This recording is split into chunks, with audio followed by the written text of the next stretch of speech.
जय श्री राम दोस्तों। मैं हूं रणजीत सिंह घोसी और आप देख रहे हैं ग्रामीण हलचल न्यूज, गांव से देश तक हर खबर। आज साक्षात्कार में हम ग्राम पंचायत सरखड़ी में हैं, जो कि सुर्खी विधानसभा के अंतर्गत आता है, जिला सागर लगता है। तो आज हम साक्षात्कार करेंगे, जिसको हमारा शीर्षक इसका नाम है आमने सामने एक मुलाकात, जिसमें हमारे आमने और सामने हैं सरखड़ी के सरपंच भैया सुरेंद्र सिंह बुंदेला जी। तो हम इनसे कुछ पूछेंगे। सबसे पहले भैया, हमारे चैनल में और आमने सामने एक मुलाकात में आपका स्वागत है। ये धन्यवाद, आप आए हो और बहुत बहुत धन्यवाद आपका। तो हम भैया आपसे ये जानना चाहते हैं कि जैसे आपका ये ग्राम पंचायत, जी, आप यहाँ के सरपंच हैं और जहाँ तक हमें पता है कि आप पहला चुनाव लड़े थे। नहीं, ये हमारा है तो तीसरा चुनाव अच्छा, और हम पहली बार जीते हैं। तो इसके पहले दो चुनाव इन्होंने और फाइट किए थे, जो शायद किसी कारणवश वो नहीं निकल पाए, लेकिन इस बार जनता ने उनको चुना है। तो अगर जनता ने आपको चुना है तो जनता के सामने आप किस तरह से पेश आए और जनता की नजरों में आपने अभी तक जो विकास हुआ है उसके बारे में बताइए। जनता क्या चाहती है आपसे? पहली बात तो यह है रणवीर जी कि हमारे यहाँ लगभग सरखड़ी के काम 20 साल पीछे हो गए, जी क्योंकि यहाँ कुछ हुआ ही नहीं है। जी रोडों की दशा देखो तो रोडों की दशा भी बिगड़ी है पूरी, जी और ना एक सरकारी बिल्डिंग है। जी। हमारे सरखड़ी पंचायत के अंतर्गत दो गांव आते हैं, ग्राम साजी है अच्छा, जो आपकी किल्लाई रोड पर पड़ता है, और ये सरखड़ी है। तो हमारा एक प्रयास पहला ये रहा है, ना एक भी शासकीय बिल्डिंग नहीं है। गांव के लोग शादी विवाह में परेशान होते हैं, तो हमारा एक पहला लक्ष्य ये है कि दोनों गांव में एक एक बिल्डिंग शासकीय बन जाए, ताकि लोगों को शादी विवाह तेजी में इसका लाभ मिल चुके। अच्छा। अभी यहाँ पर एक बिल्डिंग जो दिखाई दे रही है केवल अभी हमारे लिए, जी, वो ग्राम पंचायत भवन है। ग्राम पंचायत भवन है जी। अच्छा, और कोई भवन अभी तक? नहीं, अभी यहाँ कोई भवन नहीं है। एक मंगल भवन और मंत्री जी के द्वारा दिया गया है, जो हमने उनसे बोला था कि सर साजी में एक भी सरकारी बिल्डिंग नहीं है, तो वहाँ स्वीकृत हो गया, उसका भूमि पूजन होना है। अच्छा, तो यहाँ की जो पंचायत है जिसमें गांव लगता है साजी, जी, शादी में एक सामुदायिक भवन या मंगल भवन मंगल भवन दिया है, तो उसका भूमि पूजन अभी बाकी है। बाकी है, होना है उसका। अच्छा, आपके यहाँ पर जो आपके जनप्रतिनिधि हैं, विधायक मंत्री, वो कौन है? हमारे यहाँ मंत्री जी गोविंद सिंह राजपूत जी हैं, जो सुर्खी विधानसभा से आते हैं। अच्छा, जैसे गोविंद सिंह राजपूत जी है मंत्री, और उनसे अगर कोई आप मांग करते हैं तो आसानी से पूरी हो जाती है? हाँ, हो जाती है। पंचायत भवन भी उन्हीं की देन है, क्योंकि अच्छा, अगर यहाँ इस जगह पे ही बहुत वाद विवाद हो रहा तो उन्होंने आराम से शांति से सुलझा के यहाँ बिल्डिंग बनवा दी है। और मंगल भवन हमने उनसे बोला था कि एक साजी में सरकारी भवन मिल जाए, तो वहाँ साजी में उन्होंने स्वीकृत कर दिया है। मतलब यहाँ के जो मंत्री हैं माननीय श्री गोविंद सिंह जी राजपूत बहुत सरल किस्म के हैं क्या?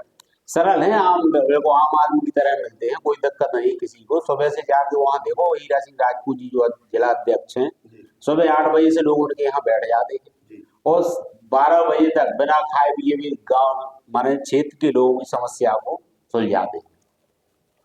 तो मतलब है आपके यहाँ के जो मंत्री विधायक हैं वो बहुत मतलब सरल किस्म के आदमी हैं, किसी की भी सुन लेते हैं। अच्छा, आप गांव में जो आपकी ग्राम पंचायत में अगर किसी व्यक्ति को अगर कोई समस्या आती है या कोई जरूरत पड़ती है तो किस तरह से उसका आप समाधान करते हैं? जो पंचायत स्तर पर समस्या होती है, जी। पहला प्रयास तो ये रहता है कि यही यही अगर हमसे निपट जाए तो हम निपटवा देते हैं। यदि हमसे नहीं सुलझ रही वह समस्या तो फिर अपन मंत्री जी के यहाँ पहुंचते हैं, वहां से सुलझ जाती है। तो भैया आराम से समस्या सुलझा लेते हैं, और जो नहीं सुलझती है वो माननीय मंत्री जी से सुलझवा लेते हैं। अच्छा, यहाँ पर जो राशन होता है, राशन जो मिलता है, राशन किस तरह से मिलता है? कोई वंचित है या सभी को मिलता है? पहले बहुत से लोगों को नहीं मिलता था, लेकिन हम जब से सरपंच बने, जब से उस समय से लगभग 50-60 पर्ची, राशन पर्ची हमने खुद बनवाई है, और प्राय सबको मिल रहा, कोई वंचित नहीं है। तो मतलब ये है कि पंचायत एक सुचारू रूप से चल रही है, यहाँ पर कोई समस्या नहीं है। अब एक बात हो, अभी सरकार बहुत आवास दे रही है, सभी के लिए। जी। तो आपके यहाँ ऐसा मतलब कोई बचा है या अभी सभी को आ चुकी है या आनी है? देखिए 2018 की सर्वे की सूची में यहाँ लगभग हमारे यहाँ 5-6 आवास और बचे थे। अच्छा। तो जो वे अभी उनके फॉर्म भर दी, उनकी किस्त डलने वाली है। और इसके बाद 2024 में हमारे समय में नए नाम जुड़े हैं। तो उसमें हमने सचिव को घर घर भेज के वो कहलवाया है कि कोई भी लोग वंचित न रह जाए, और हमारे सचिव हर घर पर गए हैं और जो रह गए उनके नाम जोड़े।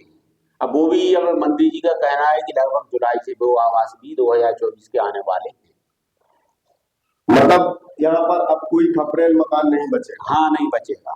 लगभग 260 पहले बन चुके हैं और अभी 2024 में 300, सवा 300, ऐसे लगभग 300 के आसपास और नए नाम जोड़े गए। 300 के आसपास? हाँ। अच्छा, अब ये बताइए आप मोबाइल, अभी जो हमारे दर्शक आपको देख रहे हैं, जी आप एक सरपंच हैं, जनता के द्वारा चुने हुए जी व्यक्ति हैं, क्योंकि जो जनता जिसको चुनती है तो बहुत सोच समझ के चुनती है। अब आप अपने जो देख रहे हैं जो लोग आपके लिए, उनसे आप क्या कहना चाहेंगे? देखिए, जनता ने इस बार हम पे अटूट विश्वास रखा है, लेकिन हमें अनुसार हम जनता पे थोड़े खरे नहीं उतर पा रहे, क्योंकि पंचायतों में थोड़ा पैसे का अभाव है। हमारे यहाँ लगभग 20 साल से या 12 साल से कहो चाहिए, दूसरे लोग यहाँ पर हावी थे और यहाँ के रोडों की दुर्दशा बहुत खराब है। हमारे सरखड़ी गांव के अंदर चले जाओ, चारों तरफ कीचड़ है, सीसी रोड पूरे उखड़े डले हैं। हालांकि हमने मंत्री जी से बोला है, अब वो आश्वासन तो दिया है और हम बोलेंगे तो उनके माध्यम से यदि रोड वोड बनने की अनुमति मिल जाए तो बस वो हमारी समस्या का समाधान हो जाएगा। तो मतलब ये है कि अभी तक जो कमी थी, मतलब पहले बहुत कमी थी और जिस समय से आप सरपंच पद पर आए हैं उस समय से आप उन समस्याओं को पूरा करने में लगे हैं। जी। तो ये है कि धीरे धीरे करके सारी समस्याओं का समाधान हो जाएगा। समय लगेगा, थोड़ा धीरे धीरे हो जाएगा, क्योंकि अभी हमारे यहाँ कोई ना तो शासकीय बिल्डिंग थी, तो धीरे बैठने को लोग परेशान थे।